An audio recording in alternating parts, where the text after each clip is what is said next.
बिस्मिल्लाहिर्रहमानिर्रहीम नहमदुहु सल्लल्लाहु अलैहि रसूलिल करीम। डियर स्टूडेंट्स, आज हम पढ़ने जा रहे हैं importance of equilibrium constant. Equilibrium constant क्या है, प्रीवियस लेक्चर्स में काफ़ी डिटेल से डिस्कस हम कर चुके हैं। ठीक है, किसी को कन्फ्यूजन हो या कोई जो बिगिनर्स हो तो वो प्रीवियस लेक्चर्स में इक्विलिब्रियम कांस्टेंट की डेफिनेशन देख सकते हैं। ठीक है, और लॉ ऑफ मास सेक्शन भी देख सकते हैं। सो इक्विलिब्रियम कांस्टेंट, उसके क्या क्या इम्पोर्टेंसेस हैं, क्या क्या अहमियत है, क्या क्या हम उससे फ़ायदा ले सकते हैं, क्या क्या इम्पोर्टेंस है। ठीक है, एप्लीकेशंस क्या क्या है। So equilibrium constant for reaction can be used to predict many important features of chemical reactions। यानी केमिकल रिएक्शंस के काफ़ी इंपॉर्टेंट फीचर्स को हम डिटरमाइन से कर सकते हैं। उसको केमिकल रिएक्शन की प्रॉपर्टीज़ डिस्कस करने के लिए हम यूज़ कर सकते हैं। ठीक है, फाइंड करने के लिए हम यूज़ कर सकते हैं। कौन कौन से किन पर्पसेस के लिए इक्विलिब्रियम कांस्टेंट यूज़ होता है। It is used to determine the equilibrium concentration of equilibrium mixture knowing the initial concentration of reactants। for example, हमारे पास इक्विलिब्रियम हो रहा है, ठीक है, सिस्टम इन इक्विलिब्रियम है। तो अगर हम इक्विलिब्रियम, दोबारा आपको बता दो, अगर किसी को नहीं पता कि इक्विलिब्रियम क्या है तो प्रीवियस लेक्चर्स में, प्रीवियस वीडियोस में आप काफ़ी डिटेल से आप देख सकते हैं इक्विलिब्रियम क्या होता है, इक्विलिब्रियम मिक्सचर क्या है। ठीक है, सो एक सिस्टम है, मिक्सचर है, वो इक्विलिब्रियम उसमें हो रहा है। ठीक है, रिएक्टेंट्स आपस में रिएक्ट करके प्रोडक्ट बना रहे हैं, प्रोडक्ट्स आपस में दोबारा रिएक्ट करके रिएक्टेंट्स बना रहे हैं। तो प्रॉपर तरीके से इक्विलिब्रियम हो रहा है कि सिस्टम इक्विलिब्रियम में है। नाउ अगर आपको इनिशियल कंसंट्रेशन ऑफ रिएक्टेंट्स पता हो, ठीक है, फॉर एग्जांपल हमने इतने कंसंट्रेशन, इतने अमाउंट या इतने मोल पर डीएम क्यूब रिएक्टेंट्स ऐड किए थे। ठीक है, आपको सिर्फ इनिशियल कंसंट्रेशन ऑफ रिएक्टेंट्स पता होना चाहिए। तो उसके ज़रिए और इक्विलिब्रियम कांस्टेंट के ज़रिए आप फाइंड कर सकते हैं कि इक्विलिब्रियम मिक्सचर जो है, ये जो सिस्टम है जिसमें इक्विलिब्रियम हो रहा है, उसकी कंसंट्रेशन, एक्चुअल कंसंट्रेशन क्या है, उस मिक्सचर में इक्विलिब्रियम कंसंट्रेशन क्या है, रिएक्टेंट्स कितने हैं, प्रोडक्ट्स कितने हैं। ठीक है, कितने रिएक्टेंट्स रिएक्ट करके प्रोडक्ट्स बना रहे हैं, कितने प्रोडक्ट्स दोबारा आपस में रिएक्ट करके रिएक्टेंट्स बना रहे हैं, प्रोडक्ट्स कंप्लीटली बन रहे हैं, उतनी उसकी कितनी परसेंटेज है। ठीक है, कितने परसेंट रिएक्टेंट कंज्यूम हो रहे हैं। तो ये सारा आप फाइंड कर सकते हैं with the help of equilibrium constant. शर्त यह है कि अगर आपको इनिशियल कंसंट्रेशन ऑफ रिएक्टेंट्स पता हो। Secondly, determine the equilibrium concentration of predict the direction of chemical reaction.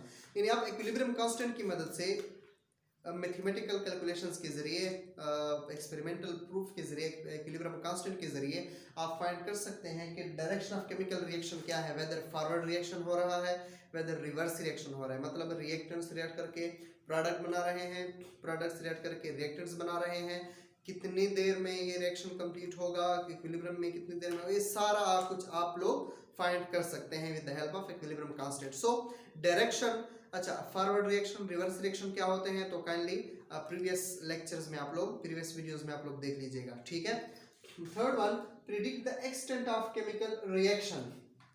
मतलब ये है कि किस एक्सटेंट पे ये रिएक्शन हो रहा है, कितने टाइम में रिएक्टेंट्स रिएक्ट करके प्रोडक्ट बना रहे हैं, प्रोडक्ट्स रिएक्ट करके रिएक्टेंट्स बना रहे हैं, कितने परसेंट प्रोडक्ट्स बन रहे हैं, कितने एक्सटेंट बन रहे हैं, एक्सटेंट पे बन रहे हैं। ठीक है, ये जो केमिकल रिएक्शन हो रहा है ये किस एक्सटेंट से हो रहा है।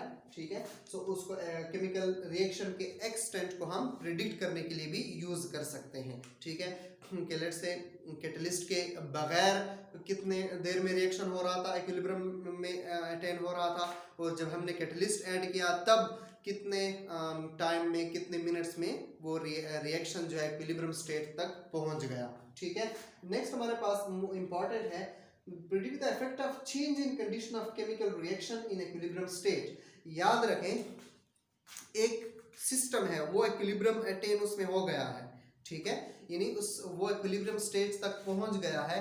अब अगर हम उसमें चेंज करते हैं तो इक्विलिब्रियम पर क्या असर पड़ेगा और उस सिस्टम पर क्या असर पड़ेगा, ये हमें इक्विलिब्रियम कांस्टेंट बताता है। फॉर एग्जांपल, हमारे पास अमोनिया, प्रोडक्शन ऑफ अमोनिया है through Haber process. Nitrogen hydrogen के साथ रिएक्ट करके अमोनिया बनाता है 400 डिग्री सेल्सियस और 200 ATM। तो बेसिकली नॉर्मली ये 33% प्रोड्यूस होता है, 33%। तो हम क्या करते हैं, कंडीशंस चेंज करते हैं, लिशेटलियर प्रिंसिपल जो कि नेक्स्ट लेक्चर में हम पढ़ेंगे, उसके मुताबिक हम टेम्परेचर कम ज़्यादा करते हैं या प्रेशर कम ज़्यादा करते हैं, कुछ और चेंजेस कर लेते हैं, जिसकी वजह से 33% से 98 ऑलमोस्ट 98% तक अमोनिया की प्रोडक्शन तक हम ले जाते हैं। पहले जब इक्विलिब्रियम मिक्सर हो रहा था तो उसमें हेबर प्रोसेस के थ्रू जस्ट 33% अमोनिया प्रोड्यूस हो रहा था, हमें चाहिए था 100% या ऑलमोस्ट 98-99%। तो हमने क्या किया, इक्विलिब्रियम कांस्टेंट की मदद से चेंज किया, उसके इफेक्ट्स को चेंज किया, टेम्परेचर कम ज़्यादा किया, प्रेशर कम ज़्यादा किया, और भी चेंजेस की, तो जिसकी वजह से उन चेंजेस की वजह से हमारा जो अमोनिया की प्रोडक्शन है वो 98% तक इंक्रीज हो गई। ठीक है। सिमिलरली सल्फर सॉलिड फॉर्म में ऑक्सीजन गैसियस फॉर्म के साथ रिएक्ट करके सल्फर डाइऑक्साइड बनाता है, सल्फर डाइऑक्साइड दोबारा ऑक्सीजन के साथ रिएक्ट करके सल्फर ट्राइऑक्साइड बनाता है 4 डिग्री सेल्सियस और 200 atm प्रेशर पे के उसके की मौजूदगी में। सल्फर ट्राइऑक्साइड फर्दर मुख्तलिफ प्रोसेस के जरिए, कंटेक्ट प्रोसेस के जरिए सल्फ्यूरिक एसिड बनाता है 100% प्योर। सो ये इक्विलिब्रियम रिएक्शन है। अब सल्फर ट्राइऑक्साइड पहले कम बन रहा था, फ्यू परसेंट बन रहा था, 33%, 35%, 40%, लेकिन अगर हम इक्विलिब्रियम कांस्टेंट की मदद से इक्विलिब्रियम कांस्टेंट को देखते हुए, वो हमें बताता है, इक्विलिब्रियम कांस्टेंट को चेक करते हुए हम कंडीशन चेंज कर लेते हैं, टेम्परेचर कम ज़्यादा कर लेते हैं या प्रेशर कम ज़्यादा कर लेते हैं, तो सल्फर ट्राइऑक्साइड की प्रोडक्शन भी इंक्रीज कर जाती है, ज़्यादा हो जाती है। ठीक है। सो ये कुछ इक्विलिब्रियम कांस्टेंट के यूजेस थे या एप्लीकेशंस थी या इंपॉर्टेंसेस थे कि हम इक्विलिब्रियम कांस्टेंट की मदद से क्या क्या चीज़ें फाइंड कर, केमिकल रिएक्शन के किन किन फीचर्स को फाइंड कर सकते हैं, प्रिडिक्ट कर सकते हैं, कैलकुलेट कर सकते हैं, ठीक है, डिटरमाइन कर सकते हैं।